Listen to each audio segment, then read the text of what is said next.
Pregnancy ইমার্জেন্সির মধ্যে সবচেয়ে অন্যতম সিচুয়েশন হচ্ছে প্রি অ্যাক্লামশিয়া। প্রি অ্যাক্লামশিয়া শব্দটা কি কেউ চিনেন বা শুনছেন? জানেন যে প্রি অ্যাক্লামশিয়াটা কি বা কেন হয়, কিভাবে হয়? কেউ স্যার শুনছেন? শুনছি ওই যে সাধারণত মায়েদের প্রেগনেন্সি মানে ডেলিভারির আগে যে খিঁচুনিটা হয়, এটাই তো আমরা আচ্ছা, খিচুড়ি যেটা আছে সেটাকে আমরা বলি যে অ্যাক্লামশিয়া। হ্যাঁ, আহ, আমি প্রি অ্যাক্লামশিয়াটা আসলে কি এটা জিজ্ঞেস করছিলাম। অ্যাক্লামশিয়ার আগের স্টেজটা হবে স্যার ব্লাড প্রেশার বেড়ে যাওয়া প্রেগন্যান্সি লাইফে। প্রেগন্যান্সি লাইফে ব্লাড হাত প্রেশার পা বেড়ে যাওয়া। হাত পা ফুলে যাওয়া, তারপর চোখে কম দেখা, দৃষ্টিশক্তি কমে আসা এবং ব্লাড প্রেশার স্যার 20 সপ্তাহ পরে যদি আপনার বেশি হয়, হ্যাঁ, অর্থাৎ 190 বাই ওই 130/90 উপরে যদি থাকে, 20 সপ্তাহ আগে কিন্তু এটা হবে না, কিন্তু 20 সপ্তাহ পরে যদি স্যার এরকম হয়, তাহলে সেটাকে আমরা প্রি এক্লাম্পসিয়া বলতে পারি। এরকম হ্যাঁ, কি স্যার? প্রি অ্যাক্লামশিয়াটা আসলে 20 সপ্তাহ পরেই দেখা দেয়। আর হাত পা ফুলে যাওয়ার কজ কি? হাত পা ফুলে যাবে কেন প্রেগন্যান্সিতে?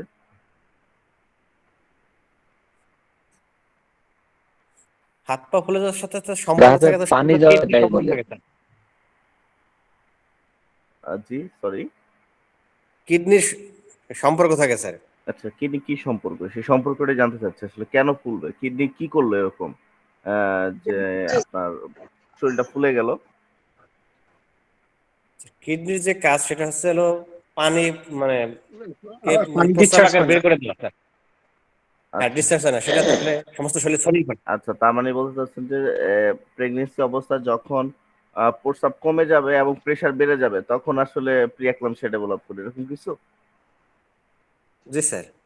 আচ্ছা, আর কেউ প্রি এক্লাম্পসিয়া সম্পর্কে?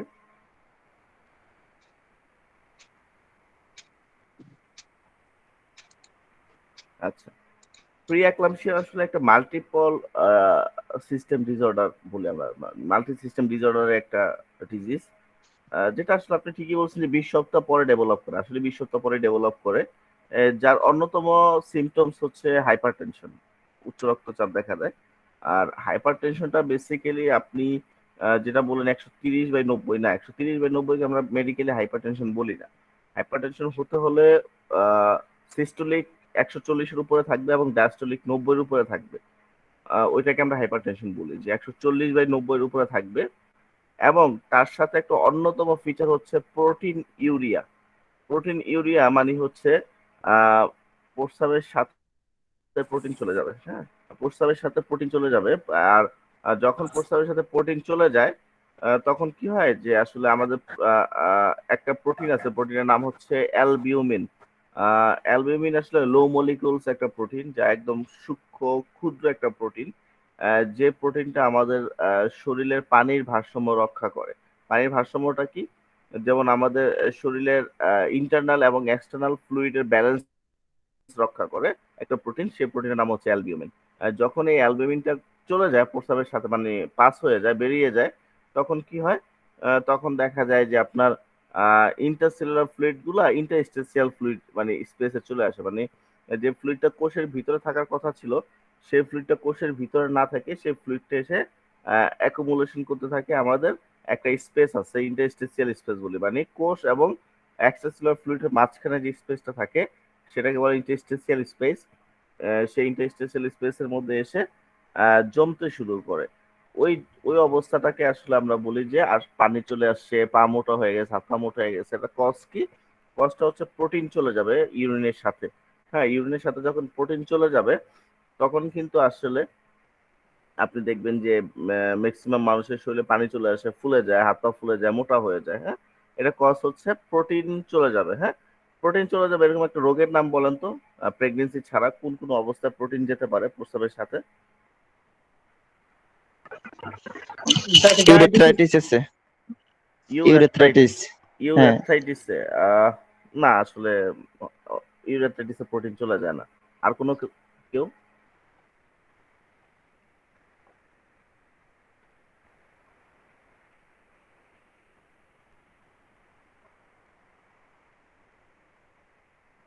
আর কেউ বলতে পারবেন মানে কোন কোন কেসে আমাদের শরীর থেকে প্রোটিন চলে যায়? Sir oedema? না, ইডেমা তো আসলে একটা সিমটম, ইডেমা তো কোনো ডিজিজ না। হ্যাঁ, যেমন এই যে এখানে প্রি একলামশিয়া পড়তেছি আমরা, হাতটা মোটা হয়ে যাচ্ছে, তাই না? এটা তো ইডেমা। ইডেমা একটা সিমটম, এটা কিন্তু আসলে কোনো ডিজিজের নাম না। প্রি একলামশিয়া একটা সিমটম ইডেমা, বা সাইন বলতে পারি আমরা, চিহ্ন, সিমটম না, সাইন। তারপর আমি আরো কিছু ডিজিজ জানতে চাচ্ছি যে এইসব ডিজিজ গুলোতে আসলে আমরা ইডেমা ডেভেলপ করে বা প্রোটিন ইউরিয়া ডেভেলপ করে। বলেন, প্রোটিন ইউরিয়া থাকে এরকম একটা ডিজিজের নাম বলেন, যে ডিজিজে প্রোটিন ইউরিয়া হয়।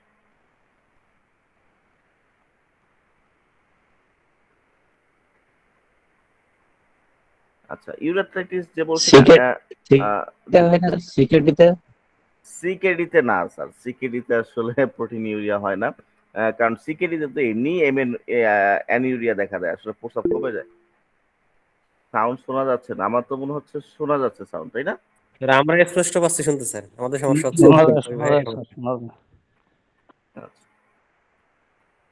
ডায়াবেটিস।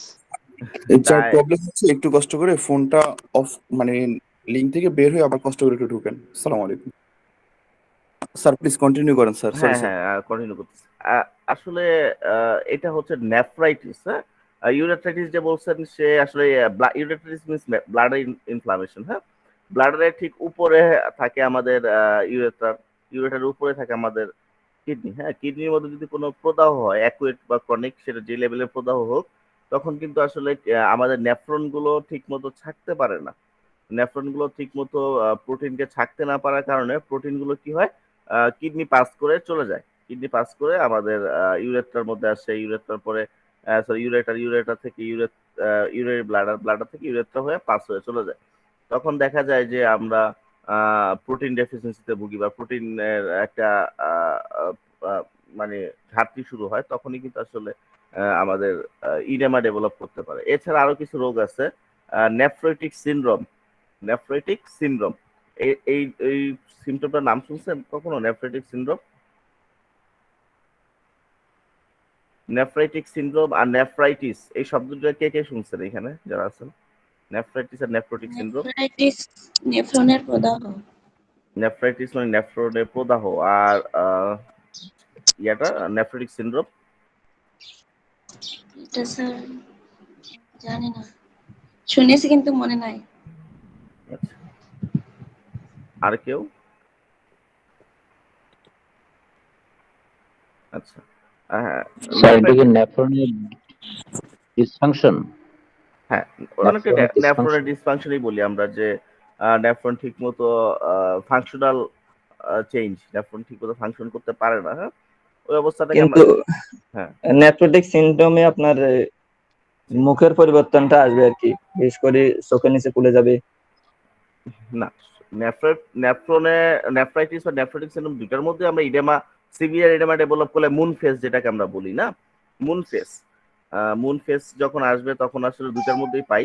তবে নেফ্রোটিক সিনড্রোমে মুন ফেসটা বেশি পাওয়া যায়, কারণ নেফ্রোটিক সিনড্রোমটা ডেভেলপ করে খুব ফাস্ট, পেশেন্ট বুঝতেই পারে না তার মুন ফেস ডেভেলপ করে ফেলে। হ্যাঁ, কারণ কোনো সিমটম থাকে না, তো ম্যাক্সিমাম সিমটোমেটিক থাকে, আপনার পেইন টেন থাকে না, প্রস্রাবে জ্বালা পোড়া থাকে না।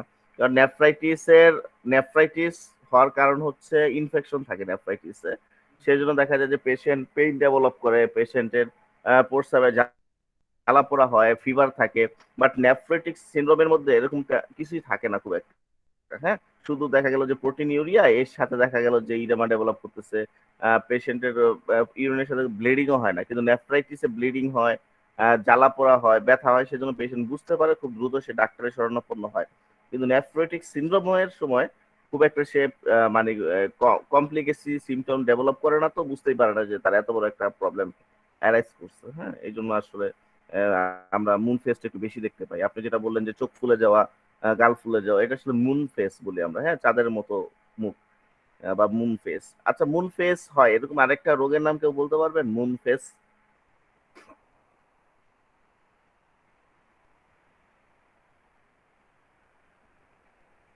কোয়াশিয়ারকর একটা ইয়ে আছে না, ওখানে তো এক্স্যাক্টলি কোয়াশিয়াকর, আমি এটাই জানতে চাচ্ছিলাম। হ্যাঁ, কোয়াশিয়াকরের অন্যতম সিমটম হচ্ছে যে আপনার মুন ফেস, না যে মুখটা ফুলে যাবে। কোয়াশিয়াকরের কষ্টে জানি কি কেন হয় কোয়াশিয়াকর?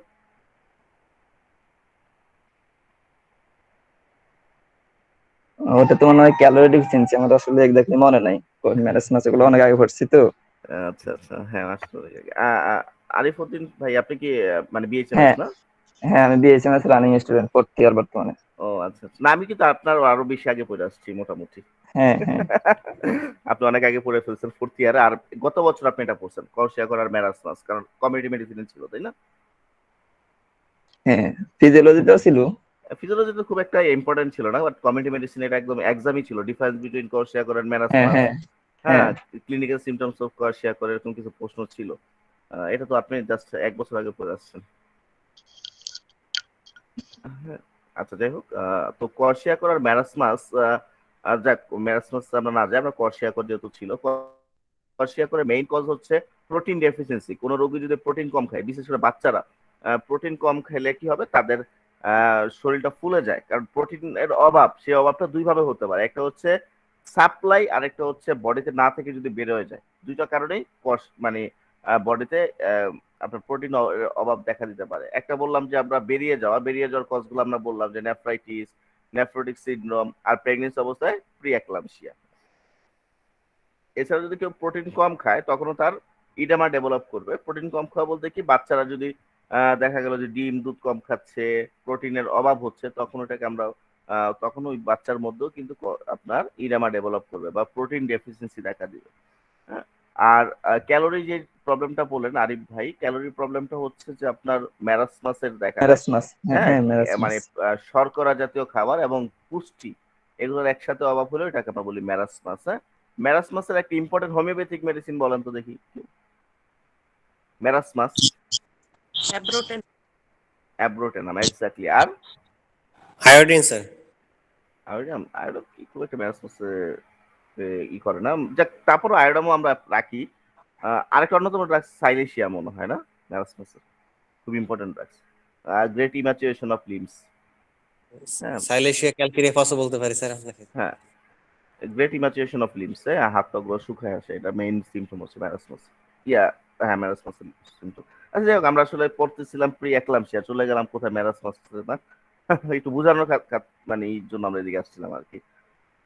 ব্যাপারটা না স্যার, এটা ভালো লাগছে স্যার, এটাই তো ভেরিয়েশন। থ্যাংক ইউ কারণ স্যার। একটা ডিজিজ পড়তে হলে কিন্তু আমাদের আসলে অনেক জায়গাকে টাচ করতে হবে, কারণ কি আপনার ডিফারেন্সিয়াল ডায়াগনোসিস ইটস খুব মোস্ট ইম্পর্টেন্ট। হ্যাঁ, ডিফারেন্সিয়াল ডায়াগনোসিস আপনি যত ভালো জানবেন, আপনি ততই বেশি পরিমাণ কেস হ্যান্ডেল করতে পারবেন। হ্যাঁ, আর আমরা যা করতেছি এটা ডিফারেন্সিয়াল স্টাইলই করার চেষ্টা করতেছি, যে ডিফারেন্সিয়াল ডায়াগনোসিস কিভাবে করব। তো প্রি একলামশিয়ার যেহেতু এখন সবাই ক্লিয়ার আশা করি যে প্রি একলামশিয়া একটা মাল্টিপল সিস্টেম ডিসঅর্ডার, যেটা আসলে ক্যারেক্টারটা থাকবে সে হাইপার টেনশন, এর সাথে হাইপার টেনশনের রেঞ্জটা থাকবে 140/90 এর মতো, আর এর সাথে প্রোটিন ইউরিয়া দেখা দিবে, মানে প্রস্রাবের সাথে প্রোটিন চলে যাবে। এইটা শুরু হবে 20 সপ্তাহের পরে।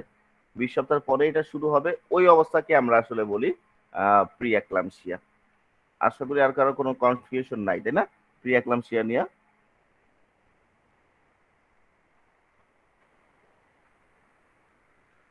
আছে কারো প্রশ্ন প্রি একলামশিয়া থেকে? Clear sir.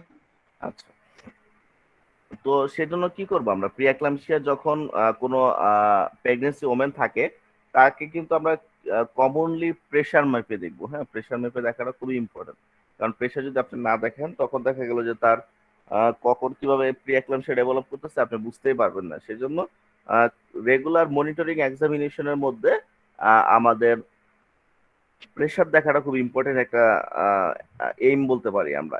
এর সাথে যেটা দেখতে পারি সেটা হচ্ছে ইউরিন টেস্ট করে দেখবো আমরা। হ্যাঁ, ইউরিন টেস্টের মধ্যে প্রোটিন ইউরিয়া টেস্ট নামক একটা টেস্ট আছে, প্রোটিন ইউরিয়া টেস্ট। হ্যাঁ, এটার আরেক নাম হচ্ছে বেনেডিক্ট টেস্ট। আরিফ সাহেব তো রিসেন্টলি মনে হয় টেস্ট গুলো করে আসছেন প্যাথোলজিতে, তাই না? বেনেডিক্ট টেস্ট বা প্রোটিন ইউরিয়া। হ্যাঁ করছিলাম, করোনার আগ মুহূর্তে এক্সাম ছিল তখনই করা হয়েছে। আচ্ছা যাই হোক, হয়তো করোনাকালীন সময় স্টুডেন্ট আপনারা অনেক কিছু মিস ছিল। তো টেস্টের নাম হচ্ছে বেনেডিক্ট টেস্ট। বেনেডিক্ট টেস্ট হচ্ছে আসলে ইউরিনকে আমরা কি করি, ইউরিন এটার আরেকটা নাম হচ্ছে হিট কোয়াগুলেশন টেস্ট। হ্যাঁ, হিট করি আমরা, একটা টেস্ট টিউবের মধ্যে ইউরিন নেই, প্রস্রাব নেই, সেই প্রস্রাবটা আমরা কি করি, একটু তাপে হিট করি। হ্যাঁ, হিট দেওয়ার পরে আমরা নর্মালি দেখার চেষ্টা করি যে আসলে এটার কন্ডিশনটা কি হলো। হ্যাঁ, যখন যদি কোনো পার্সনের বা কোনো পেশেন্টের প্রস্রাবের সাথে যদি প্রোটিন চলে যায়, প্রস্রাবের সাথে যখন প্রোটিন চলে যাবে তখন দেখা যাবে যে তার আচ্ছা, প্রোটিনের একটা নর্মাল বৈশিষ্ট্য আছে, এটা কি কেউ জানেন যে প্রোটিন আসলে তাপ দিলে কি হয়? তাপে প্রোটিনের কি চেঞ্জ হয় বলেন তো, তাপ দেওয়ার পরে? জমাট বাঁধবে স্যার, কল্যাণী পড়বে প্রোটিন হয়। তলানি পড়বে, জমাট বাঁধবে। এরপর আর কোনো ক্লিয়ার একটা বলেন যে কোনো, দেখি কারটা সঠিক। প্রোটিন সবসময় বাইরে যায় এবং ক্লটিং হয়। ক্লটেড হয়, হ্যাঁ। যেমন আমরা ডিম সিদ্ধ করলে ডিমের প্রোটিনের সাদা অংশটা বাইরে চলে আসে, কুসুমটা ভিতরে চলে যায়। ভিতরে চলে যায়, বাইরে চলে ওইটা তো ডিবেটটা তো হচ্ছে আপনার একটা সেল দিয়ে ইয়া থাকে আর কি, একটা শিল থাকে, হ্যাঁ, শিলের কারণে কিন্তু এরকমটা হয়। আপনি যদি ডিমটাকে যদি খুইলা মানে ভেঙে যদি ই করেন তখন তো দেখা গেল যে অনেক সময় কুসুমটা বাইরে চলে আসছে।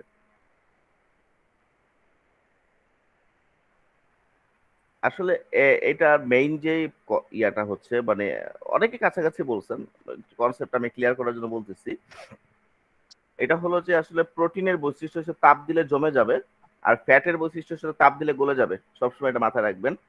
যেটা কোনো ফ্যাট হবে, কোনো খাবারের মধ্যে ফ্যাট আছে, সেই ফ্যাটের বৈশিষ্ট্য হচ্ছে যখন আপনি তাপ দিবেন, চুলার মধ্যে নিয়ে তাপ দিবেন তখন সেটা গলে যাবে। আর যখন সেটা প্রোটিন থাকবে সেটা কি হবে, যত তাপ দিবেন তত সে হার্ড হবে, শক্ত হয়ে যাবে, জমতে থাকবে। আর ডিমের মধ্যে কোনটা ফ্যাট আর কোনটা প্রোটিন বলেন তো?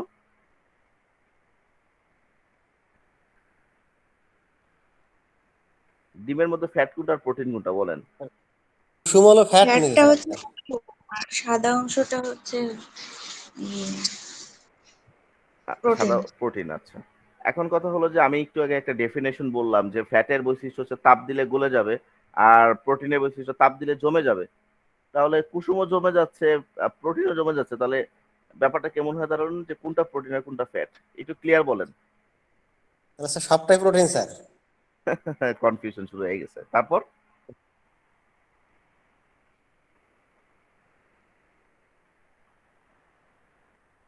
আচ্ছা, এটা আসলে আমাদের কুসুমটা আসলেই ফ্যাট, কুসুমটা প্রোটিন না। এরকম স্রোতে গা ভাসায় ফেলবেন না, হ্যাঁ, তাহলে বিপদ হয়ে যাবে।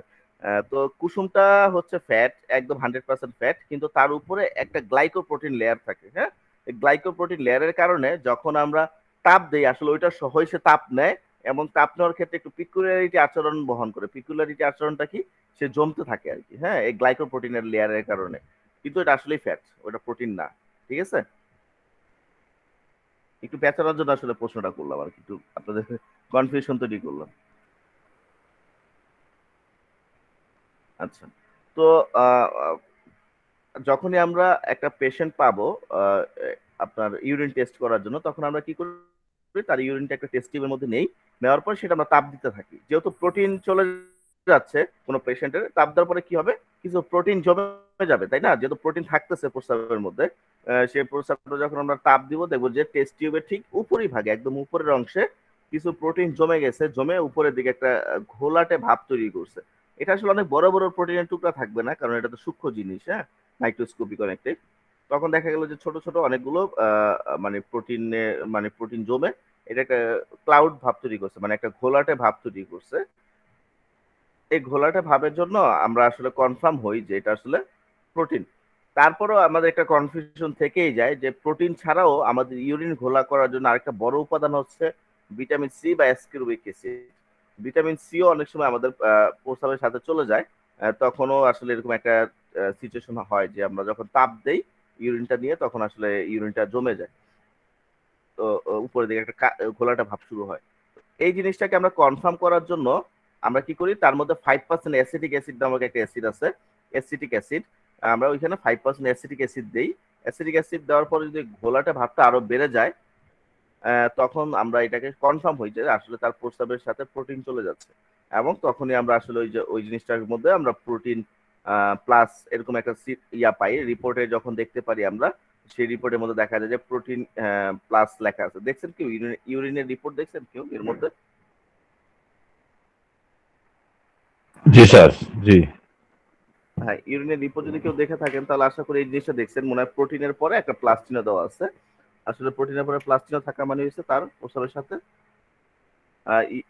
আপনার প্রোটিন চলে যাচ্ছে, ঠিক আছে। তার বেশিরভাগ সময় দেখা যায় প্রোটিন ট্রেস একই জিনিস, ট্রেস মানে পাওয়া যাচ্ছে, আমরা ট্রেস করি না যে এটা কোথায় আছে মানে দেখো, শনাক্ত করা, আবার ট্রেস ট্রেস মানে শনাক্ত করা, পাওয়া যাচ্ছে এরকম একটা ব্যাপারকে ট্রেস বলি আমরা। হ্যাঁ, উপস্থিতি, ঠিক আছে, ট্রেস করা। ক্লিয়ার? জি স্যার, ক্লিয়ার, থ্যাংক ইউ। আচ্ছা, আমরা আবার চলে যাই যে প্রি অ্যাক্লামশিয়া ছিলাম, তাই না? আচ্ছা, প্রি অ্যাক্লামশিয়াকে আমরা আসলে তিনটা ক্রিটিক্যাল স্টেজে ভাগ করতে পারি। একটা হচ্ছে মাইল্ড প্রি অ্যাক্লামশিয়া, একটা হচ্ছে সিভিয়ার প্রি অ্যাক্লামশিয়া, হ্যাঁ, আর একটা মডারেট প্রি অ্যাক্লামশিয়া। তবে আমরা মাইল্ড আর সিভিয়ারটাকে সবচেয়ে বেশি গুরুত্ব দিই, মানে প্রাইমারি আর হচ্ছে সেকেন্ডারি। তো প্রাইমারি এবং সেকেন্ডারির মধ্যে ডিফারেন্সটা কি? প্রাইমারি প্রি অ্যাক্লামশিয়া আমরা বলি যে যদি তার প্রেশারটা হাই, মানে 140/90 থেকে যদি 160/110 এর মধ্যে থাকে, ওই অবস্থাকে আমরা বলি যে মাইল্ড প্রি অ্যাক্লামশিয়া। আর সিভিয়ার হচ্ছে যে 160 এর উপরে এবং 110 এর উপরে যদি থাকে, মানে উপরেটা 160, দ্যাটস মিন হাইপার সিস্টোলিক থাকবে 160 এবং ডায়াস্টোলিক যদি থাকে 100 এর উপরে, তখন ওটাকে আমরা বলি সিভিয়ার প্রি অ্যাক্লামশিয়া। এবং এর সাথে প্রচুর পরিমাণে প্রোটিন চলে যাবে, হ্যাঁ, এবং প্রোটিন যাওয়ার সাথে সাথে তার কি হবে, লোয়ার অ্যাবডোমিনাল পেইন হবে, হ্যাঁ, অ্যাবডোমিনাল পেইন দেখা দিবে, ঠিক আছে। তারপরে দেখা গেছে যে পেশেন্ট আপনার দৃষ্টিশক্তি হ্রাস পাবে, যেটাকে আমরা বলি ভিজুয়াল ডিস্টারবেশন, হ্যাঁ, ভিজুয়াল ডিস্টারবেশন শুরু হবে। এর সাথে পেশেন্টের প্রস্রাব কমে যাবে, অলিগোইউরিয়া নাম শুনছেন? পেশেন্টের প্রস্রাব কমে যাবে, সেটা দেখা গেল যে সে প্রতিদিন 400 মিলিলিটারের কম প্রস্রাব করবে, প্রতিদিন 400 মিলিলিটারের কম প্রস্রাব হবে তার। এটা খুব ইম্পর্টেন্ট একটা সাইন, একদম রেড মার্কিং সাইন। হ্যাঁ, আপনারা যদি 10 টিচার্স এর গাইনিকোলজি দেখেন, তাহলে সে প্রথমেই শুরু করছে এই শব্দটা দিয়ে যে অলিগোইউরিয়া আপনার 400 ml পার ডে। এটা খুবই ইম্পর্টেন্ট একটা সাইন। এছাড়া দেখা গেছে যে প্রচুর পরিমাণে প্রোটিন চলে যাবে, হ্যাঁ, মানে সে যখন প্রস্রাব করবে দেখা গেল যে আপনার 5 গ্রামের উপরে প্রোটিন যাবে আর কি। হ্যাঁ, এটা খুবই একটা ইম্পর্টেন্ট সাইন। এটার জন্য আমরা কি করি, 24 ঘন্টার ইউরিন নিয়ে চেক করি। 24 ঘন্টার ইউরিন, 24 ঘন্টার ইউরিন মানে এটাকে বলা 24 আওয়ার্স ইউরিন প্রোটিন, একটা টেস্টের নাম, মাথায় রাখেন। 24 আওয়ার্স ইউরিন প্রোটিন মানে পেশেন্টের একটা পট থাকবে, একটা বাটি থাকবে বা ডিব্বা থাকবে, সেই ডিব্বার মধ্যে কি করবে, সে ইউরিনটা ওই ডিব্বার মধ্যেই করবে। তখন আমরা কি করি, সেটাকে টোটাল পট সহ আমরা ওয়েট করি, ওয়েট করে দেখি যে সে কতটুকু করছে, সেটা কাউন্ট করা হয়। তারপরে সেই ইউরিনটাকে আমরা প্রসেস করে হিট দিয়ে সেখান থেকে আমরা প্রোটিনটাকে বের করে নিয়ে আসি। প্রোটিনটা বের করে নিয়ে আসি, সেটাকে ওজন করা হয়। সে ওজন দেখা গেল যে যদি 5 মিলিগ্রামের উপরে আসলে যাবে, প্রোটিন যাবে 24 ঘন্টার মধ্যে, হ্যাঁ। এবং এর সাথে দেখা গেল যে পেশেন্টের চোখ থেকে রক্তক্ষরণ হওয়া, ঠিক আছে, চোখের নিচে পানি চলে আসে, এইসব লক্ষণগুলো দেখা দেয়, যেটাকে আমরা বলি যে রেটিনাল হ্যামোরেজ। এবং এর সাথে দেখা গেল পেপিলোইডামা, হ্যাঁ, এই জিনিসগুলো দেখা দিবে। এছাড়া বাচ্চার যে আসলে বাচ্চার গ্রোথটা কমে যাবে, এই জায়গার মধ্যে একটা ইম্পর্টেন্স আছে, বাচ্চার গ্রোথ কমে যাওয়া। এবং পেশেন্টের শ্বাস নিতে কষ্ট হবে। শ্বাস নিতে কষ্ট হবে কেন? কারণ তার লাংসের মধ্যে পানি চলে আসবে, যেটাকে আমরা বলি যে প্লিউরারি ইফিউশন, পালমোনারি ইডেমা, এইসব জিনিসও হার্টের মধ্যে পানি থাকতে পারে, যেটাকে আমরা বলি যে মানে পেরিকার্ডিয়াল ইফিউশন, হ্যাঁ, পেরিকার্ডিয়াল ইফিউশন ডেভেলপ করতে পারে। আপনার অনেক পেশেন্টে দেখা গেল যে আপনার ব্রেনের মধ্যেও, ব্রেনের যে কাভার থাকে সেই কাভারের মধ্যে হাইড্রোসেফালাস ডেভেলপ করতে পারে, পানি আছে ব্রেনের কাভারের মধ্যে, হ্যাঁ। এরকম বিভিন্ন রকম কমপ্লিকেসি গুলো কিন্তু এই সময় এসে দেখা দেয়। তবে এই সিমটমটা কিন্তু একদিনে হয় না, হ্যাঁ, এই সিমটম গুলো কিন্তু আসে কিন্তু একদম আপনাকে মানে কি বলবো, আমরা বলে কয়ে কয়ে আসবে, একদম আস্তে আস্তে আস্তে আস্তে। প্রথম দেখা গেল যে আপনার পা গুলো ফুলতেছে, তারপর আপনার গ্র্যাজুয়ালি এটা আপনার উপরের দিকে উঠতেছে, পেটের দিকে যাচ্ছে। তারপরে আস্তে আস্তে আপনার আশেপাশে যে শরীরটা আছে, মানে ঘাড়, ফেস, হ্যাঁ, এইসব জায়গায় আস্তে আস্তে সে ডেভেলপ করবে। পেশেন্ট আসলে বুঝতে পারে না যে আসলে তার পানি আসতেছে, কারণ কি সে ম্যাক্সিমাম মনে করে যে প্রেগনেন্সির সময় সবাই একটু মোটা হয়। এই সব সিমটম গুলো নিয়ে তারা বসে থাকে এবং আসলে মারাত্মক ভুলটা করতে থাকে, হ্যাঁ। আচ্ছা, কখন আপনি খুব চিন্তিত হয়ে পড়বেন, অ্যালার্মিং কিছু সাইন আছে, যেটাকে আমরা বলি অ্যালার্মিং সাইন, হ্যাঁ। অ্যালার্মিং সাইনের মধ্যে অন্যতম হচ্ছে মাথা ব্যথাটা যদি ইম্পর্টেন্ট একটা, হ্যাঁ। কারণ মাথা ব্যথাটাকে আমরা গুরুত্ব দিই যে হাইড্রোসেফালাসের সাথে, হ্যাঁ? অনেক সময় হাইড্রোসেফালাস ডেভেলপ করে, সেজন্য কিন্তু মাথা ব্যথা শুরু হয়। মাথা ব্যথাটা আসলে ফ্রন্টাল থেকে অক্সিপুটাল পর্যন্ত থাকে, ফ্রন্টাল অক্সিপুটাল এইসব রিজন নিয়ে মাথা ব্যথাটা শুরু হয়, হ্যাঁ। ঘুম কমে যায় পেশেন্টের, ঠিক আছে, প্রস্রাব কমে যাবে। এবং যদি চোখে কিছু প্রবলেম শুরু হয়, যে প্রবলেমগুলো আমরা বলছি যে চোখে কম দেখা, ঝাপসা দেখা, চোখ থেকে রক্ত পড়া, হ্যাঁ, এইসব জিনিসগুলো, এবং সাথে যদি গ্যাস্ট্রিকে রিজোর পেইন, যেটা আমরা বলি ইপিগ্যাস্ট্রিয়াম পেইন, এইসব পেইন যদি ডেভেলপ করে, তখনও কিন্তু আসলে এটা খুবই ইম্পর্টেন্ট একটা সাইন, এবং ওই অবস্থাকে আমরা কিন্তু অ্যালার্মিং সাইন বলি, হ্যাঁ। অ্যালার্মিং সাইন একদম আপনি খুব দ্রুতই যেন আপনি চিকিৎসকের শরণাপন্ন হন, ওই অবস্থাকে আমরা অ্যালার্মিং সাইন বলি। আচ্ছা, তো প্রি অ্যাক্লামশিয়ার আসলে অনেকগুলো সাইন সিম্পটম আমরা বললাম। এখন ট্রিটমেন্ট নিয়ে একটু আলোচনা করি। প্রি অ্যাক্লামশিয়ার ট্রিটমেন্ট আপনি কিভাবে করবেন, হ্যাঁ? আর ইনভেস্টিগেশনের কথাগুলো যদি বলি, ইনভেস্টিগেশন যে মানে পরীক্ষা নিরীক্ষা, আমি একটু আগে বলেই আসলাম যে কি ইনভেস্টিগেশন করবেন। ইনভেস্টিগেশন গুলোর মধ্যে প্রথমে হচ্ছে আসলে ইউরিনের এক্সামিনেশন করে আমরা হিট কোয়াগুলেশন টেস্ট নামক একটা টেস্ট আছে, সেই টেস্টের মাধ্যমে আমরা দেখি যে আসলে পেশেন্টের প্রোটিন যাচ্ছে কিনা, এই জিনিসটা আমরা শনাক্ত করার চেষ্টা করি। এছাড়া আমরা রক্ত পরীক্ষা করতে পারি, ব্লাড এক্সামিনেশন করে আসলে আপনার টোটাল প্রোটিন লেভেলটা দেখতে পারি। তারপর আমরা যেটা দেখতে পারি সেটা হচ্ছে যে ইউরিক অ্যাসিড, আপনার কোলেস্টেরল লেভেল, এগুলো দেখার কারণ হচ্ছে যে প্রেশারটা কেন বাড়তেছে, জেনারেট করতেছে, এগুলো জানার জন্য আমরা ওই টেস্টগুলো করতে পারি। নর্মালি একটা আলট্রাসোনোগ্রাফি অবশ্যই রাখবেন প্রেগনেন্সি প্রোফাইল, কারণ আলট্রাসোনোগ্রাফি না করলে তো আপনি ফিটাস কন্ডিশন বা বাচ্চার কন্ডিশনটা কেমন আছে সেটা আপনি বুঝতে পারবেন না, হ্যাঁ। সেজন্য একটা আলট্রাসোনোগ্রাফি রাখার চেষ্টা করবেন, ঠিক আছে। এখন ট্রিটমেন্টের জন্য যেটা করবেন, যে পেশেন্টকে প্রথমে যেটা করবেন, বেড রেস্টে পাঠিয়ে দিবেন। পেশেন্ট যেন বেড রেস্টে থাকে, হ্যাঁ, বেড রেস্টে থাকবে। তারপরে তার আপনার যদি রক্ত কমে যায়, হ্যাঁ, রক্ত কমে গেলে রক্ত দেওয়ার চেষ্টা করতে হবে। তবে ম্যাক্সিমাম রক্ত এখানে খুব একটা কমে না। তবে ব্লাড প্রেশার কমানোর জন্য যে যে ম্যানেজমেন্ট দরকার সেটা আপনি অবশ্যই দিবেন, সেটা ড্রাগস ম্যানেজমেন্টই হোক, সেটা ডায়েটারি ম্যানেজমেন্ট হোক, হ্যাঁ। এরপরে আপনি পেশেন্টকে প্রোটিন খেতে বলবেন, যে আপনি প্রোটিন খান, মিনিমাম 100 গ্রাম প্রোটিন যেন সে পার ডে খায়, হ্যাঁ। 100 গ্রাম প্রোটিন, সেক্ষেত্রে আপনি ডিম খাওয়ার জন্য অ্যাডভাইস করতে পারেন, হ্যাঁ। 2টা ডিম যদি খায় সে, সেক্ষেত্রে 100 গ্রাম প্রোটিন কিন্তু তার কাভার করতে পারে, কারণ একটা ডিম প্রায় 50 গ্রাম প্লাস ওজন থাকতে পারে কুসুম বাদে, হ্যাঁ। 100 গ্রাম প্রোটিন যদি সে খায় মিনিমাম, তাহলে কিন্তু আসলে তার এই প্রবলেমটা ডে বাই ডে খুব দ্রুত সার্ভাইভ করে আসবে, হ্যাঁ। আপনার প্রেশার ওষুধ কিন্তু মাস্ট এই জায়গার মধ্যে, হ্যাঁ। সেটা আপনি হোমিওপ্যাথি দিয়ে যদি পারেন তো পারলেন, আর না পারলে অবশ্যই অ্যালোপ্যাথিক প্রেশার ওষুধ যেন সে এই জায়গার মধ্যে অ্যাপ্লাই করে, এই ম্যানেজমেন্টগুলো তাকে অবশ্যই আপনি দিবেন। শুধুমাত্র হোমিওপ্যাথির ভরসায় থাকবে, সেক্ষেত্রে কিন্তু অ্যাক্লামশিয়া ডেভেলপ করে ফেলতে পারে, সেটা আরেকটা বিপজ্জনক স্টেজ। তারপর যেটা করতে পারেন সেটা হচ্ছে যে আপনি পেশেন্টের বিভিন্ন রকম খাবারের যে চার্ট আছে সেটা দিয়ে দিতে পারেন, যেমন সে যেন প্রোটিনযুক্ত খাবারগুলো খায়, মাছ, মাংস, ডিম, দুধ, এইসব খাবারগুলো যেন সে বেশি পরিমাণে খায়। আর পেশেন্টের যে ঘুম কমে যায়, ঘুম কমে যাওয়ার কারণে আপনি কিন্তু আসলে ঘুমের ব্যাপারটা খেয়াল রাখতে হবে, কারণ পেশেন্ট যদি বেশি দিন ইনসোমেনিয়াতে ভুগে, তখন তার বাচ্চার জন্য অনেক প্রবলেম হতে পারে। সেজন্য আসলে আপনি ঘুমের ব্যাপারটা একটু এনশিওর করবেন। এ হলো আসলে আমাদের প্রোটিন ইউরিয়া উইথ হাইপারটেনশন, যেটাকে আমরা বলি প্রি অ্যাক্লামশিয়ার কিছু প্রাইমারি ট্রায়াল। কারো যদি প্রবলেম থাকে একটু বলতে পারেন এখান থেকে।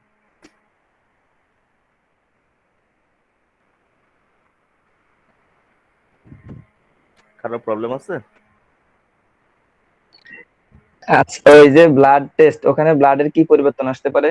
ব্লাডে ইউরিক অ্যাসিডটা দেখি আমরা, কেন দেখি, কারণ ইউরিক অ্যাসিডের কারণে তো আসলে প্রেশারটা বলে জেনারেট করে, হ্যাঁ, ওইগুলো আমরা দেখি আর কি।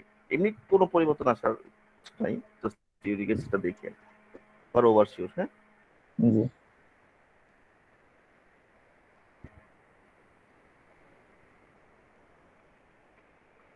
আর কারো কোনো প্রশ্ন?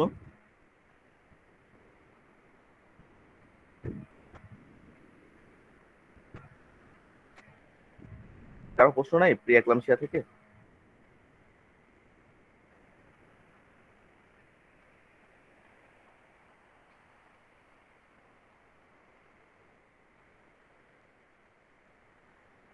স্যার এই সময় কি সব সময় মানে 20 উইকস এর পরেই 140/90 প্রেশার থাকবে এরকম?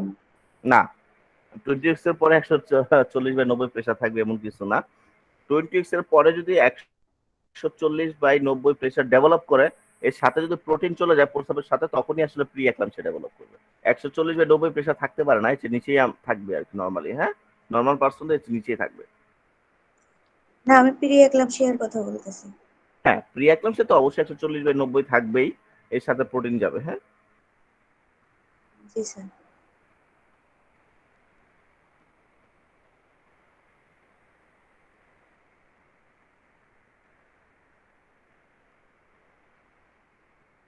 আর কোনো প্রশ্ন?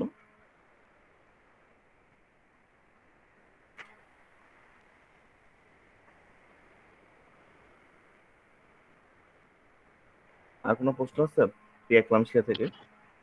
আচ্ছা স্যার। জি, জাহাঙ্গীর স্যার কিছু বলতেছিলেন মেবি।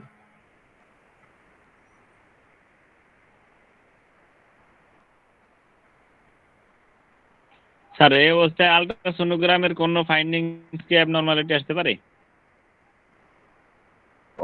আমি তো শুনি নাই শব্দটা, মানে স্যার যে বলেন জাহাঙ্গীর স্যার। হ্যাঁ, আলট্রাসোনোগ্রাফিতে কোনো ফাইন্ডিংস এভাবে আসে না, তবে আমাদের এই জায়গার মধ্যে আসলে অ্যামনিওটিক ফ্লুইডের একটা ইমব্যালেন্স পাই আমরা। হ্যাঁ, আমরা যে দেখা গেছে এখানে আমরা অ্যামনিওটিক ফ্লুইডের ডেফিসিয়েন্সি দেখা যায় এইসব জায়গার মধ্যে। হ্যাঁ, ইন্টারস্টিসিয়াল ফ্লুইডের কারণে। আর বেবিটা একটু আপনার যেটা হচ্ছে ডেভেলপমেন্টের প্রবলেম হয়, এই জিনিসগুলো কিছুটা আসে, তবে খুব একটা আলট্রাসোনোগ্রাফি ম্যান্ডেটরি না। তবে আমরা আলট্রা করে দেখি যে আসলে বাচ্চা ঠিক মতো ডেভেলপ করতেছে কিনা। হ্যাঁ, ডেভেলপমেন্ট দেখার জন্য আমরা আলট্রাটা করি আর কি।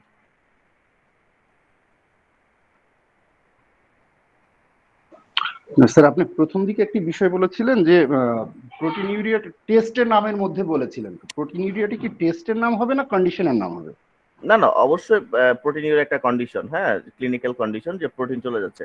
টেস্টের নামটা বলছিলাম হিট কোয়াগুলেশন টেস্ট। হ্যাঁ, হিট কোয়াগুলেশন টেস্ট প্রথম দিকে আবার এটা বলেছিলেন, তো এইজন্য একটু না না না না, আমি বলতেছিলাম যে প্রোটিনিউরিয়া শনাক্ত করার জন্য হিট কোয়াগুলেশন নামক একটা টেস্ট করা হয়। হ্যাঁ, ওইটা আসলে কি করার জন্য। প্রোটিনিউরিয়া কোনো টেস্টের নাম না। ওকে।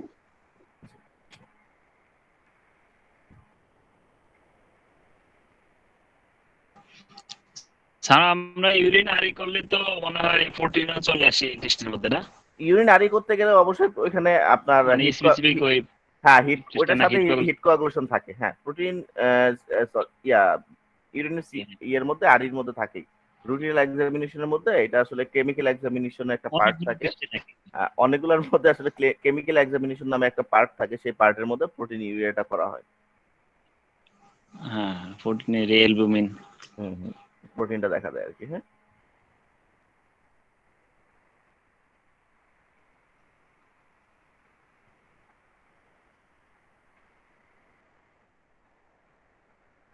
আর কোনো প্রশ্ন এখান থেকে?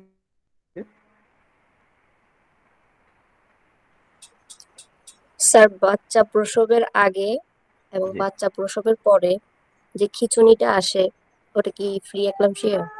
না, বাচ্চা প্রসবের পরে কখনোই খিঁচুনি আসলে সেটা প্রি একলামসিয়া হবে না, কারণ প্রি একলামসিয়াটা তো কোনো খিঁচুনিই নাই। আমি ওটা একলামসিয়া, মানে বাচ্চা হওয়ার আগে যেটা দেখা যায় সেটা হচ্ছে একলামসিয়া। আর বাচ্চা হওয়ার পরে যে খিঁচুনিগুলো আসে এগুলো ভেরিয়েশন হয়। হ্যাঁ, যেমন দেখা গেল যে প্রফিউজ ব্লাড লসের কারণে একটা খিঁচুনি হতে পারে। দেখা গেছে যে ট্রমাটিক্যাল লেবারের কারণে কিন্তু খিঁচুনি আসতে পারে। তারপরে দেখা গেল যে আপনার কিছু রিটেন প্রোডাক্ট থাকার কারণে খিঁচুনি আসতে পারে। যেমন আপনার রিটেন প্লাসেন্টা, এরকম একটা শব্দ আছে, শুনছেন কিনা জানি না। প্রেগনেন্সি রিটেন প্লাসেন্টা থাকে, যে গর্ভফুলটা ভিতরে থেকে যায়, তখন দেখা গেল সেই গর্ভফুল নিয়ে কিন্তু আসলে বিভিন্ন যারা আনট্রেন যারা থাকে, যারা ট্রেন না, ওইসব পার্সন গুলো কি করে যে আপনার গর্ভফুলটাকে বের করার জন্য বিভিন্ন রকম মানে লোকাল মেথড অ্যাপ্লাই করে। ওগুলা করতে যাওয়ার পরে দেখা গেছে যে ইউটেরাসের মধ্যে ইনজুরি হয়, ট্রমা হয়, আসলে ট্রমার কারণে খিঁচুনি আসতে পারে। এছাড়া দেখা গেছে যে বিভিন্ন রকম সিজার থাকে অনেক রোগীর। হ্যাঁ, ব্রেন সিজার বলি আমরা, এই ব্রেন সিজারের কারণে কিন্তু আসলে খিঁচুনি হতে পারে। লাফিয়ে আসলে উপর দিকে উঠে যায়। লাফিয়ে উপর দিকে উঠে যায়? জি স্যার। এটা কি প্রেগন্যান্সির মধ্যে নাকি ডেলিভারি পরে? ডেলিভারি পরে। ডেলিভারি পরে কজ গুলো তো আমি বললাম, যেরকম কোনো কিছু অবশ্যই আছে, বা লাফিয়ে উঠে যাওয়ার পেছনে তার অন্যতম কারণ থাকতে পারে, তার হয়তো ব্লাড লস হয়েছে প্রচুর, অথবা তার ব্রেনে সিজার আছে, সিজার প্রবলেম আছে, যেটা আবার টিটানাস হতে পারে। অনেক সময় আমরা টিটানাস পাই আমরা, হ্যাঁ, টিটানাসের কারণে কিন্তু লাফিয়ে উপরে ওঠা, যেটাকে আমরা বলি অপস্থতনাস, এই লক্ষণটার নাম, হ্যাঁ, স্যার অপিস্থতনাস। ভীতু পেশেন্ট হলে এরকম হয়? সাইকোলজিক্যালি আসলে খুব একটা পাওয়া যায় না, কারণ এই অবস্থায় যত ভীতি হোক, আমরা আসলে অনেক কেস দেখলাম তো, ভীতু হোক আর সাহসী হোক, ওই অবস্থা আসলে আল্লাহ তাআলা একটা স্বয়ংক্রিয় সাহস দিয়ে দেয়। ওইটার সাথে ভীতুর সাথে সম্পর্ক না, ওটা দেখা গেছে ব্রেনের অ্যাবনর্মালিটি হয় অনেক কারণে, হ্যাঁ। আপনি যেটা বললেন লাফিয়ে উপরে উঠে যাওয়া, হ্যাঁ, এইটা কিন্তু আসলে টিটানাসের মধ্যে পাওয়া যায়। আমরা বলি ব্যান হয়ে যাওয়া, হ্যাঁ, আপনার ওই যে আহ মানে একটা অনেকটা ধনুকের মতো হয়ে যাওয়া, ওরা কিন্তু টিটানাসের মধ্যেই পাই আমরা, লক্ষণটা নাম অপিস্থতনাস, হ্যাঁ, এরকম পাই। তো অনেক আমাদের অনেকেই কিন্তু ধনুঃসংখ্যা মানে ধনুঃসংখ্যার প্রিভেন্টিভ নাই অনেকের বডিতে, হ্যাঁ, তখন কিন্তু আসলে ধনুঃসংখ্যা হঠাৎ করে ডেভেলপ করে। ঠিক আছে, সেজন্য অ্যালোপ্যাথিক ডক্টর অবশ্য যে কোনো ভাবেই হোক তারা কিন্তু ধনুঃসংখ্যার প্রিভেনশন দিয়ে দেয় গর্ভবতী মাকে। সেটা আপনার টিটানাসের জন্য কিন্তু প্রতিটা আনমেরিড মেয়েকে কিন্তু 15 বছরের পরে কিন্তু টিটানাসের বুস্টার ডোজ সহকারে 4টা ডোজ দেওয়া হয়। আর যদি তারা সেটা মিস করে থাকে, সেক্ষেত্রে কিন্তু প্রেগন্যান্সি অবস্থায় প্রথম 5 মাস এবং 7 মাস, মানে প্রথম 20 সপ্তাহ এবং তারপরে আপনার 28 সপ্তাহের মধ্যে কিন্তু 2টা টিটি ভ্যাক্স দিয়ে দেয়, হ্যাঁ, যেন আসলে ওই আনওয়ান্টেড সিমটমটা ডেভেলপ না করে, হ্যাঁ। ঠিক আছে, জি স্যার। আর কারো প্রশ্ন? স্যার লাফিয়ে উঠে শোয়ানোর পরে একটু উপরে উঠে যায়, মনে হয় যে সে পড়ে যাবে, এটাই তো আসলে নাকি? লাফিয়ে উঠে বলতে অনেক কিছুই থাকতে পারে। আমি আসলে এখানে এক্স্যাক্টলি কজটা তো আমি জানি না যে কেন এরকম হচ্ছে, অনেকগুলো কজই তো আমি বললাম। এখন এখান থেকে কোনো একটা হবে উনার হয়তো, আমি আসলে তো এর চেয়ে ভালো বলতে পারবো না। সিজার করে, এটা সিজার করার পরে আসলে এটা ও হয়েছিল। আচ্ছা আচ্ছা আচ্ছা, মানে আপনি রিসেন্ট সিজার করছে, তারপরের ঘটনা এটা, যেমন সিজারের 6 জি ঘন্টার স্যার, মধ্যে এরকম 2টার হয়েছে? পর 2টা বেবি হয়েছে, 2টাতেই এই সমস্যাগুলো ছিল। আচ্ছা, না না, আমি বলি যে সিজারের 5 থেকে 6 ঘন্টার মধ্যে এরকম হয়েছে? না না, সিজার করার পর পরই এই অবস্থাটা হয়েছিল। সিজারের পরে তো পেশেন্টের সেন্স 2-3 ঘন্টা ওইভাবে থাকে না, পেশেন্ট ওইভাবে কিছু ফিলই করতে পারবে না, কারণ জেনারেল অ্যানেস্থেসিয়া দেওয়া থাকে। জেনারেল অ্যানেস্থেসিয়ার ইফেক্ট কাটে মিনিমাম 3 ঘন্টা পরে, হ্যাঁ, 3 ঘন্টা পরে কিন্তু কাটানো হয় জেনারেল অ্যানেস্থেসিয়ার না না, ইফেক্ট। আমরা দেখছি বাচ্চাটা নেওয়ার পরে যখন ওনাকে একটা এই যে রুমে রাখা হয়েছে, ওইখানে এরকমটা পোস্ট-অপের হয়েছে। মধ্যে এরকম দেখা গেছে? পোস্ট-অপের মধ্যেই? হ্যাঁ হ্যাঁ হ্যাঁ। আচ্ছা, পোস্ট-অপে এরকম দেখা যেতেই পারে, হ্যাঁ। আপনি যেহেতু সিজার বললেন, আমি এতক্ষণ নরমাল ডেলিভারি নিয়ে কথা বলতেছিলাম। সিজার এটা কমন সাইন, হ্যাঁ। আপনার পেশেন্টের বিভিন্ন মাসেলগুলো স্পাজম হয়, হ্যাঁ। আপনার মাসেলগুলো সংকোচন হয়, কারণ আমরা যখন অ্যানেস্থেসিয়া দেই, অ্যানেস্থেসিয়ার মধ্যে 3টা ইয়া থাকে, আমাদের এইম থাকে, উদ্দেশ্য থাকে। একটা হচ্ছে analgesia, anaesthesia, loss of muscle movement, হ্যাঁ। এই 3টা সাইন নিয়ে কিন্তু আমরা আসলে অ্যানেস্থেসিয়াটা দিই, হ্যাঁ। অ্যানালজেসিয়া শব্দের অর্থ হচ্ছে আসলে ওই যে জায়গাটা থাকে, সেই জায়গাটাকে কিন্তু আমরা আসলে পেইনলেস করি, ওটাকে বলে অ্যানালজেসিয়া। অ্যানামশিয়া শব্দের অর্থ হচ্ছে ওই যে নার্ভগুলো থাকে, সেই নার্ভগুলোকে রিটেইন করা হয় যেন আসলে নার্ভগুলো কোনো রকম প্রবলেম না করে, এবং মাসেল রিল্যাক্স করা, হ্যাঁ, মাসেলকে রিল্যাক্স করা হয়। যখন অ্যানেস্থেসিয়ার ইফেক্টটা কেটে যায়, তখন কিন্তু লোকালাইজ পেইন ডেভেলপ করে, পেশেন্ট আসলে বুঝতে পারে না সে কি করবে। তার উপরে কিন্তু আমরা প্রায় 6 ঘন্টার মধ্যে নাথিং বাই মাউথ একটা শব্দ উল্লেখ করে দিই। পেশেন্টের বডিতে কিছু কিছু জায়গার অর্গান গুলো চাই, ইনস্ট্যান্ট কিছু লিকুইড। তো সর্বোপরি কিছু পেশেন্ট তখন দেখা গেল যে এরকম বিভিন্ন রকম অ্যাবনর্মাল আচরণ করতেই পারে, হ্যাঁ, এটা অ্যানেস্থেসিয়ার ইফেক্টের জন্য। তখন অবশ্যই অ্যালোপ্যাথিক ডক্টররা ভার্গন নামে একটা ওষুধ বা ইনজেকশন দিয়ে দেয়, এবং তার 10-15 মিনিট পর আবার ঠিক হয়ে যায়। মেবি আপনি দেখছেন, তারপর একটা ইনজেকশন দিছিল, তাই না? না, আমার আপুর এই সমস্যাটা হয়েছিল। তারপরে ইনজেকশন আমি দিছে না দেখছি। ডক্টর, এটা বললাম। হ্যাঁ হ্যাঁ হ্যাঁ, ওনাকে একটা ইনজেকশন দেওয়া হয়েছে। হ্যাঁ, দ্যাট ইজ ভার্গন, হ্যাঁ। ভার্গন হচ্ছে প্রোপানল একটা উপাদান। এই ভার্গনটা দেওয়ার পরে আপনার প্রেশারটা ফল করে, মাসেল রিল্যাক্স হয়ে যায়, পেশেন্টের আপনার ঘুম একটা ভাব চলে আসে, এবং পেশেন্ট চুপ হয়ে যায়। এই সময় অনেক সোয়েটিং হয়, না, হ্যাঁ, এরকম দেখা উনি যায়। খুবই সেনসিটিভ, ওনাকে অনেকগুলা ইনজেকশন দেওয়ার পরে ওনার ঘুম আসে না। না, এটা অনেক পেশেন্ট টু ছিল। পেশেন্ট ভেরি করে আর কি, হ্যাঁ, এটা হতেই পারে।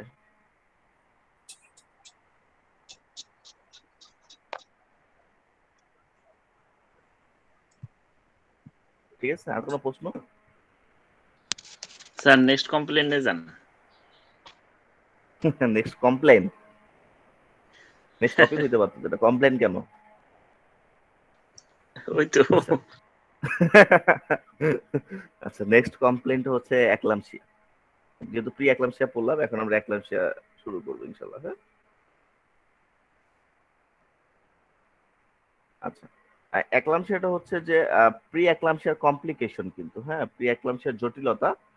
এর সাথে যদি কনভালশন মানে খিঁচুনি থাকে এবং পেশেন্ট যদি কোমাতে চলে যায়, ওই অবস্থাকে আমরা বলি একলামশিয়া। হ্যাঁ, খুব ইম্পর্টেন্ট একটা জিনিস। সেটা হচ্ছে যে প্রথমে একলামশিয়া প্রি একলামশিয়া ডেভেলপ করবে, তারপরে এর সাথে খিঁচুনি আসবে এবং খিঁচুনির সাথে পেশেন্ট কি হতে পারে, যে অনেক সময় কোমাতে চলে যাবে। এই অবস্থাকে আমরা বলি একলামশিয়া। খুবই ইম্পর্টেন্ট একটা স্টেজ এবং খুবই রিস্ক একটা স্টেজ, যে স্টেজে আসলে পেশেন্টকে আমাদের সার্ভাইভ করানোটাই টাফ হয়ে যায় আসলে। একদমই কি বলে মারাত্মক একটা স্টেজ। হ্যাঁ, এইসব স্টেজগুলো আপনি ফেস করবেন যদি আপনি ঠিক মতো প্রি একলামশিয়া স্টেজটাকে রিকভার করতে না পারেন। প্রি একলামশিয়া স্টেজকে রিকভার করতে না পারলে আপনার এই স্টেজটা চলে আসবে। হ্যাঁ, আচ্ছা, এই স্টেজগুলোতে যেটা দেখা দিবে যে আপনার পেশেন্টের খিঁচুনি শুরু হচ্ছে এবং এর সাথে পেশেন্ট সেন্সলেস হয়ে যাচ্ছে, কোমাতে চলে যাচ্ছে, ব্রেন ডেড, এরকম একটা অবস্থা শুরু হবে। এবং পেশেন্টের হাইপারটেনশন থাকবে, প্রোটিন চলে যাবে, এরকম অবস্থাগুলো প্রথমেই ফেস করতে পারেন। তো এরকম যদি হয় কি করবেন, প্রথম কি করবেন বলেন তো আপনি?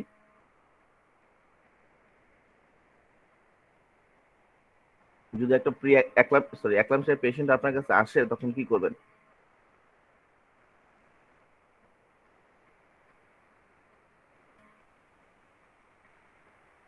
কে বলতে পারবেন? হসপিটালাইজড।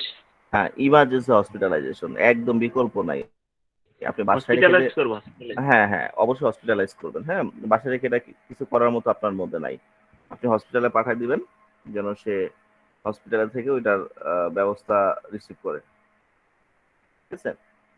আচ্ছা, হসপিটাল নেওয়ার পরে কি করবে? হসপিটাল নেওয়ার পরে প্রথমে ওরা এবিসিডি ম্যানেজমেন্ট দিবে। এবিসিডি ম্যানেজমেন্ট মানে কি? তারা এয়ারওয়েস এর ব্যবস্থা করবে, শ্বাস দেওয়ার জন্য তারা আপনার ভেন্টিলেশনের ব্যবস্থা করতে পারে এবং রক্ত ঠিকমতো সাপ্লাই করার জন্য তারা সার্কুলেশনের ব্যবস্থা করবে এবং যদি তার পানি কমে যায় শরীরে, সে পানি দেওয়ার ব্যবস্থা করবে, মানে হাইড্রেট করার চেষ্টা করবে। হ্যাঁ, এবং এর সাথে অক্সিজেন সাপ্লাই বলেন, তারপরে একটা একলামশিক ফিট নামক একটা শব্দ আছে, একটা রুম আছে। আপনারা কেউ কি কখনো ঢাকা মেডিকেল গেছেন? এখান থেকে যারা আছেন ঢাকা মেডিকেল যদি যান কখনো, দেখবেন একলামশিয়া ওয়ার্ড আছে, একটা ওয়ার্ডের নাম একলামশিয়া ওয়ার্ড। হ্যাঁ, সেই ওয়ার্ডটা আসলে সবসময় গেছি তো এই রুমে যাওয়া হয়নি। আচ্ছা, গেছিলাম তো। আচ্ছা আচ্ছা, তাই একলামশিয়া ওয়ার্ডের মধ্যে যদি যান, দেখবেন যে একলামশিয়া ওয়ার্ডে সবসময় লাইটটাকে অফ করা থাকে। কারণ কি, পেশেন্ট যখন চোখ খুলে তখন তার প্রবলেমটা বেশি হয়, সেজন্য আসলে অন্ধকার একটা রুম থাকে, এটাকে বলে একলামশিক ফিট। হ্যাঁ, একলামশিক ফিটে রাখা হয়। তারপরে তার প্রেশারটাকে মনিটরিং করা হয় সব সময় এবং এর সাথে আপনার যে রকম পুষ্টিকর খাবার দরকার, প্রোটিনযুক্ত সাপ্লাই দরকার, সে প্রোটিনগুলোকে সাপ্লাই দেওয়া হয়। প্রোটিনগুলো সাপ্লাই বিভিন্নভাবে দেওয়া হয়, মুখের মাধ্যমে দেওয়া হয় এবং আপনার বাইরে থেকে প্রোটিন সাপ্লাইও করা হয়। যে বাইরে থেকে যে প্রোটিনটা দেওয়া হয় তার নাম হচ্ছে হিউম্যান অ্যালবিউমিন। হ্যাঁ, হিউম্যান অ্যালবিউমিন কিন্তু সাপ্লাই করা হয়। হিউম্যান অ্যালবিউমিন সাপ্লাই করার ফলে দেখা গেল যে পেশেন্টের বডিতে অ্যালবিউমিনের পরিমাণটা বাড়তে থাকে, সে প্রোটিন স্বয়ংসম্পূর্ণ হতে থাকে এবং আস্তে আস্তে এবং একলামশিক ফিটে রাখার কারণে পেশেন্ট একটা সময় একলামশিয়াটাকে কাটায় উঠতে পারে। আর যদি কাটায় উঠতে না পারে, তখন দেখা গেল যে অটোমেটিক ক্লোনিকের কারণে পেশেন্ট টনিসিটি বেড়ে যায়, পেশেন্টের ক্লোনিক স্টেজটা ডেভেলপ করে এবং পেশেন্টের আপনার স্পাজমের কারণে, কনভালশনের কারণে সে কি হয়, আনওয়ান্টেড বিভিন্ন কিছু করে ফেলে। দাঁড়ায় আছে, হঠাৎ করে পড়ে গেল, তার অ্যাবর্শন হয়ে যেতে পারে। তারপর দেখা গেল যে সে তার নিজের জিভ নিজে কেটে ফেলতে পারে। এরকম বিভিন্ন রকম খারাপ স্টেজ কিন্তু এইসব জায়গায় ডেভেলপ করতে পারে। হ্যাঁ, ট্রিটমেন্ট গুলো আসলে খুবই সেন্সিটিভ এই জায়গার মধ্যে, কারণ হসপিটাল ম্যানেজমেন্টে খুব মেজর। সেজন্য আসলে এইসব কেসে আপনি চেম্বারে রেখে ডাক্তারি করাটা মনে হয় ঠিক হবে না। আপনি চেষ্টা করবেন যেন মেডিকেল ইমার্জেন্সি, কিন্তু এটা আপনি অবশ্যই হসপিটালাইজ করা পেশেন্টকে একদম ইমিডিয়েট হসপিটালাইজেশন এরকম একটা ব্যবস্থা করবেন। ঠিক আছে? হ্যালো, শুনতে পাচ্ছেন সবাই? জি স্যার, সবাই শুনছি স্যার। একটা হোমিওপ্যাথি টিপস দিয়ে দেই, যে যদি প্রি একলামশিয়া পান, প্রি একলামশিয়া পেলে ম্যাগসালফ, আমরা তো চিনি তাই না, ম্যাগনেসিয়াম সালফিউরিকাম, আপনি চাইলে এটা কি একটু অ্যাপ্লাই করে দেখতে পারেন। হ্যাঁ, এটা আসলে অ্যালোপ্যাথিক ডক্টররা ম্যাগনেসিয়াম সালফেট খুব বেশি পরিমাণে ইউজ করে আপনার খুব ওদের ইম্পর্টেন্ট একটা চয়েসই থাকে যে ওরা স্যালাইনের সাথে ম্যাগনেসিয়াম সালফেট দেয় যেন ব্রেনের স্পাজমটা কমে যায়। তো সেক্ষেত্রে আমরাও এটা ট্রাই করে দেখতে পারি, হ্যাঁ, যে আসলে ম্যাগনেসিয়াম সালফেট দিলে চেঞ্জ আসে কিনা। অনেক সময় চেঞ্জ আসে। আমি কিছু বইও দেখছি যে ম্যাগনেসিয়াম সালফেটের কথা বলছে প্রিএক্লাম্পসিয়ার ক্ষেত্রে। আপনারা এটা ট্রাই করে দেখতে পারেন। আমি বলতেছি না যে confirm drug, but clinical drug হিসেবে এটা ভালোই কাজ করতে পারে, হ্যাঁ, ম্যাগনেসিয়াম সালফেট। ঠিক আছে, আপনারা যদি কোনো অ্যালোপ্যাথিক বইগুলো ফলো করেন, যেটা মানে অ্যালোপ্যাথিক রাইটারদের লেখা বই, সেখানে দেখবেন যে ওরা ট্রিটমেন্টের জায়গায় ম্যাগনেসিয়াম সালফেটের কথাটা বারবার বলছে, হ্যাঁ। তো সেক্ষেত্রে আমরা ম্যাগনেসিয়াম সালফেটটা ইউজ করে দেখতে পারি। ঠিক আছে,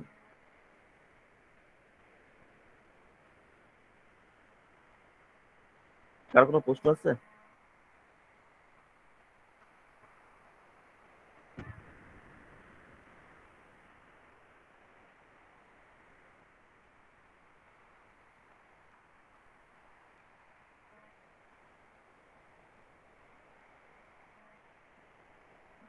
স্যার আমাদের ট্রিটমেন্টটা এক্লাম্পসিয়ার ক্ষেত্রে কিভাবে হতে পারে? Homeopathic treatment? হোমিওপ্যাথিক ট্রিটমেন্ট কিভাবে করব আমরা? এটা তো হসপিটালাইজ ট্রিটমেন্ট, হ্যাঁ, কারণ হসপিটালে তো আপনার অক্সিজেন সাপোর্ট লাগবে, এখানে ব্রেথিং সাপোর্ট লাগবে, ভেন্টিলেশন সাপোর্ট লাগবে, অ্যাক্লাম্পসিক ফিট লাগবে, তারপর আপনি ট্রিটমেন্ট করবেন, তাই না? আমাদের কলেজগুলো যদি বা আমাদের হসপিটালগুলো যদি এই সাপোর্টগুলো দিতে পারে, তাহলে অবশ্যই এর সাথে আপনি হোমিওপ্যাথিক ড্রাগস চলতেই পারে, অস্বাভাবিক কিছুই না। বাট আমাদের তো ওরকম সাপোর্ট নাই। আমাদের যারা হসপিটালে নিয়োগ হয়েছে এরা কি করবো? না, তারা হসপিটালে নিয়োগ হয়েছে মানে তারা যে এক্লাম্পসিয়া নিয়ে কাজ করবে এরকম কিছু না। তাদের জন্য আসলে এক্লাম্পসিয়া নিয়ে কাজ করার জন্য তাদের নিয়োগ দেওয়া হয়নি, হ্যাঁ, কারণ তারা আউটডোরে ডিউটি করতেছে। আউটডোরে ডিউটি মানে তো সেই ইনডোরের রোগী তার দেখার কোনো মানেই হয় না, তাই না? সে আউটডোরে দেখবে, সে যদি সব রোগী পায় সে বলবে যে আপনি হসপিটালে অ্যাডমিট হন। এখন হসপিটাল কর্তৃপক্ষ যদি তাকে পারমিশন দেয় যে হ্যাঁ তুমি হোমিওপ্যাথি চালায় যাও, তাহলে সে ওইটা দেখবে। আর যদি হসপিটাল কর্তৃপক্ষ মনে করে যে না এটা ইনডোরের পেশেন্ট হোমিওপ্যাথিক খাবে কেন, ইনডোরের পেশেন্ট আমরা এটাকে দেখবো, তাহলে ব্যাপারটা আলাদা। এখানে তো আসলে তাদের সাথে যুদ্ধ করার জন্য তারা যায় নাই, তাই না? ইনডোর আউটডোর তো একটা আলাদা সেপারেশন আছে।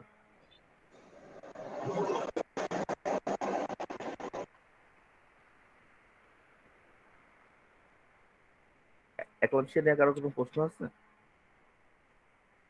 স্যার সাধারণত মানে ডাক্তার এরকম বলে থাকে এমবিবিএসরা, যে বলে এই সমস্যাটা ওই ফেটাস বা ভ্রূণে তৈরি করতে, বাচ্চা তৈরি করতেছে, ওকে যদি ডেলিভারি করা হয় তাহলে আপনার এই সমস্যাগুলো থাকবে না। আচ্ছা, বাচ্চা তৈরি করতেছে এরকম না, ব্যাপারটা হচ্ছে যে এটা কজ কিন্তু প্রেগন্যান্সি, হ্যাঁ, প্রেগন্যান্সি ডেলিভারি করে ফেললে তো অবশ্যই সিমটম গুলো চলে যাবে, এটাই স্বাভাবিক। কিন্তু আপনি যদি 5 মাসে ডেভেলপ করতেছেন যে প্রবলেমটা, সেটাকে 5 মাসে আপনি ডেলিভারি করবেন? ওইটা নিয়ে তো আপনার 9 মাস পর্যন্ত কভার করতে হবে, তাই না? মানে দেখা যাচ্ছে যে এটা মানে ক্যারি করা যাচ্ছে না, হয়তো 28 সপ্তাহ বা 29 সপ্তাহে তখন বললো যে আপনার বাচ্চার আশা করা যাবে না, আপনাকে সুস্থ রাখতে হলে এটা বাচ্চারা ই করে না, এটা হচ্ছে যে on the base of condition. যদি মনে হচ্ছে না একবারেই আনকন্ট্রোল, কিছুই করা যাচ্ছে না, তখন তো আপনার কিছু ডিসিশন নিতেই হবে, তাই না? আপনি তাই বলে যে প্রথমেই যে আপনি মানে ডিসিশন নিয়ে নেবেন বাচ্চাকে অ্যাবর্শন করার, এটা না। সেটা হচ্ছে যে ডিপেন্ড করার কন্ডিশন। সে আপনি টোটাল সাপোর্ট অ্যাপ্লাই করলেন, তাতে কোনো কাজ হচ্ছে না, তখনই আপনি এই কন্ডিশনটা অ্যাপ্লাই করবেন, তখনই আপনার ওই স্টেপে যেতে পারেন। তারা কিন্তু ওই স্টেপে হুট করে কেন যাবেন? হুট করে কেন আপনি অ্যাবর্শন করবেন?